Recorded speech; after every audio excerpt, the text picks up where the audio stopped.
পুঁজি হারানো মানুষ তো আমাদের অনেক টাকা ক্ষয়ক্ষতি হয়ে গেছে, কোটি কোটি টাকা লস। এখন 2010 সালও যা হয়েছে এখনও তা হইতেছে, আগেও শেখ হাসিনার আমলও হয়েছে। শেখ হাসিনা পদত্যাগ করার পরে মনে করছি এবার নতুন সরকার আসছে, মার্কেটটা ভালো হবে, আবার নতুন করে ইনভেস্ট করলাম।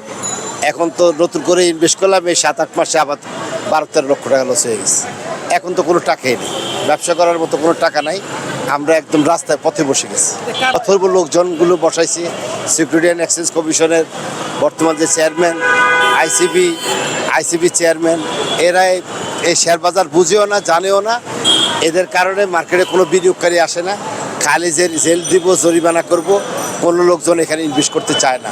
এখন দিন দিন লাগাতার একদম মার্কেট রাস্তায় নেমে গেছে। এখন কোনো ভালো মানুষ এখানে টাকা ইনভেস্ট করতে চায় না, ভয় পায়। তো যে দেশে অর্থনৈতিক অবস্থা খারাপ, সেই দেশে তো কেউ টাকা বিনিয়োগ করবে না। আমাদের এখানে শেয়ার বাজারে দরপতন, আর দরপতনের তো একটা লাগাতার, এই লাগাতার 800 পয়েন্ট চলে গেছে।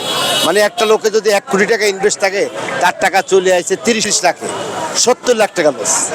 যার 10 লাখ টাকা আছে তার 7 লাখ টাকা লস।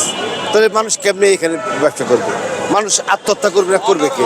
শেয়ার বাজারে তো ব্যবসা করতে আসি নাই, জীবনে কোন পাপ করছে এখানের ভিতরে টাকা ইনভেস্ট করে আমরা এখন পথের ভিখারি হয়ে গেছি। মাকসুদ সাহেব এবং আইসিবির আবু আহমেদ সাহেব, এই দুজনের পদত্যাগ হইলে একটা ভালো যোগ্য মানুষকে সিকিউরিটি অ্যান্ড এক্সচেঞ্জ কমিশনের চেয়ারম্যান করুক, মার্কেটটা ভালো করুক, এটাই সরকারের কাছে আমাদের আবেদন।